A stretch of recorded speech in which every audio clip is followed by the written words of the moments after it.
For my student reflection number 3, the questions you asked were, how have you integrated a discipline other than STEM into your science, technology, engineering, or math classroom?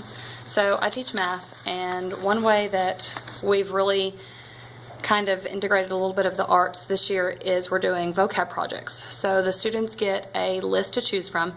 I'd say around 20 things that they can choose, and they want to receive up to 100 points because it's a test grade.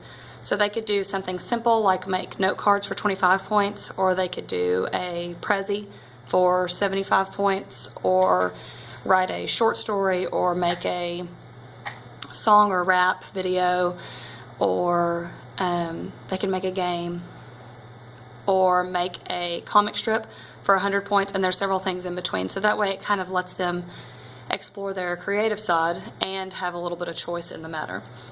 So they can also come up with their own ideas and get approval on them beforehand, but then they do this every chapter all year long. So probably every 2 to 3 weeks they're turning in another project. They do it mostly on their own, but we give them class time to work on them as well. And it's really cool to see the things come in, because the point of the project is for them to be able to study their vocab words. So they have to always include all vocab words. And then most of the projects they have to include all the definitions.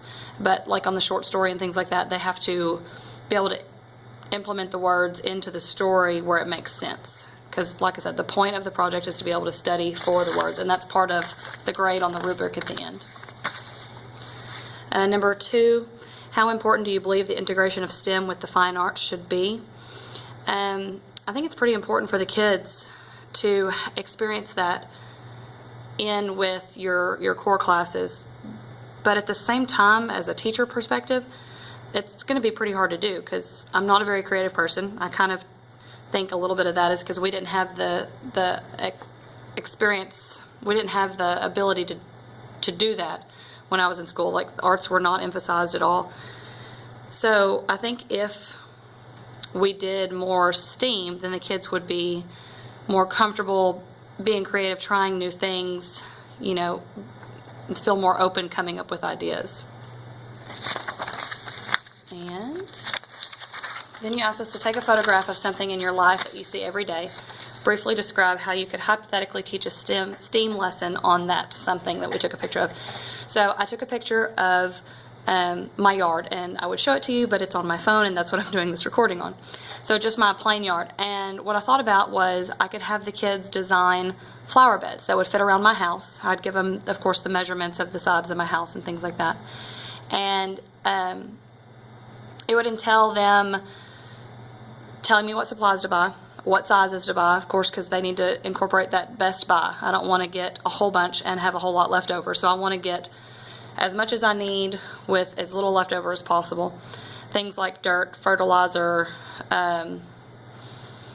mulch, and the actual plants, anything that they want to put around it, rocks, timbers, things like that.